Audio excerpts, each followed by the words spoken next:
하나님께서는 우리에게 끊임없이 경고하시는 부분이 있습니다. 우상을 섬기지 말라. 그러나 자신을 우상으로 섬기면서 사는 우리들의 모습이 이제는 흔한 일상이 되어버렸을 것입니다. 그렇게 살아가다 하나님과의 관계가 멀어지면서 자신의 처지가 변하게 됨을 느끼죠. 그러면 다시 하나님 앞에 나와서 회개합니다. 그리고 다시 맹세하죠. 주님, 다시는 안 그러겠습니다. 도와주세요.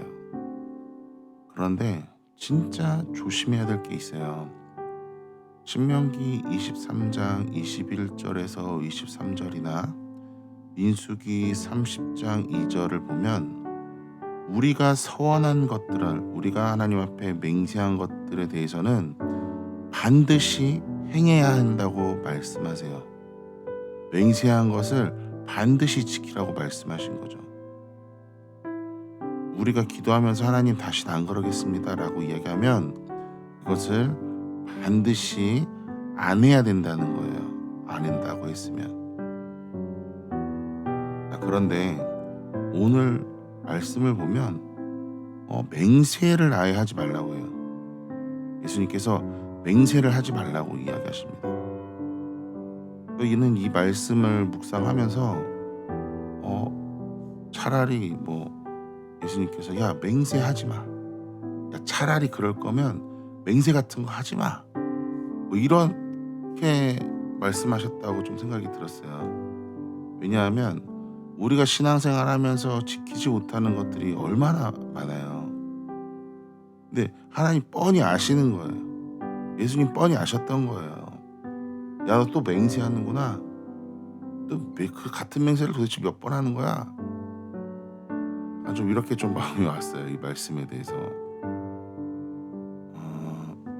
지금 5장에서는 회복 이야기가 나온 후에 새로운 의라고 하죠.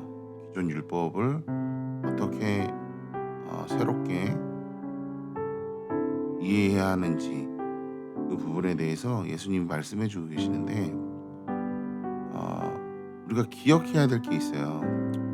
이 의가 우리가 바라보았을 때 은혜를 받는 사람 입장에서 은혜를 받기만 하면 되고 은혜를 받는 자가 행해야 될 기준들을 행해야 되는 건데, 진짜 기억해야 될 건 예수님의 십자가 사건 이후에 예수님을 믿는 자들에게 성령님을 보내주시는데 그 성령님께서 은혜를 받으며 살아가는 사람들이 행해야 할 기준들을 행할 수 있도록 도와주신다는 거죠. 즉 우리의 힘이 아닌 하나님의 힘으로 우리가 그것들을 지켜나갈 수 있게 된 거예요. 하나님의 힘으로 우리가 그렇게 되었어요. 그래서 제자들에게 이 이야기를 해주시는 거죠. 십자가 사건 이후에 돌아오는 그 구원의 삶에서 우리에게 요구하시는 기준들을 성령님이 오셔서 행하도록 도와주니까 맹세 같은 거 하지 말라는 거예요. 맹세 같은 거 하지 말고 예수 믿어. 그러니까 예수를 믿으면 되는 거예요. 믿는 자에게 성령을 보내주시고 그 선한 행동을 우리에게 도와주시니까요. 할 수 있도록. 그래서 우리의 선한 행동은 우리의 선한 행동이라고 정의하시면 절대 안 되고요. 하나님이 이끌어주시는 선한 행동이라고 표현을 해야 돼요. 우리에게 선한 것은 하나도 없어요. 즉 선한 맹세 또한 없다는 겁니다. 선한 말도 없다는 거예요. 그래서 그 맹세는 헛된 맹세고 우리 입에서 옳다 아니다 하는 것은 다 악한 인간의 말에서 나온다는 거예요. 그러나 성령님이 오시면 성령님에 의해 우리가 선한 행동을 하게 된다는 거죠. 우리의 선한 행동도 하나님께서 주시기 때문에, 이것을 은혜처럼 주시기 때문에 우리는 은혜를 받는 자의 위치에서 그 선한 행동을 받고 그 기준에 맞추어서 이끌어가 주시는 대로 행동하면 되는 거예요. 그 맹세도 이와 똑같은 거예요. 예수님이 맹세하지 말래요. 그 당시에는 천국에 가기 위해서 하나님 더 잘할게요 이런 맹세를 했다는 건데, 이제 천국에 가기 위해서 더 이상 그런 맹세하지 말라는 거예요. 그건 하나님이 다 해주실 거고 하나님이 이끌어 가시길 때문이에요. 자, 오해하지 마셔야 될 게 맹세와 결단은 차이가 있습니다. 제가 좀 이게 설명이 될지 모르겠는데 맹세는 무언가 목적을 위해서 어, 임시적으로 우리가 막 내뱉는 것이라고 좀 생각해 주시면 좋을 것 같아요. 말로 하는 거 맹세. 결단은 행동이 포함되는 거죠.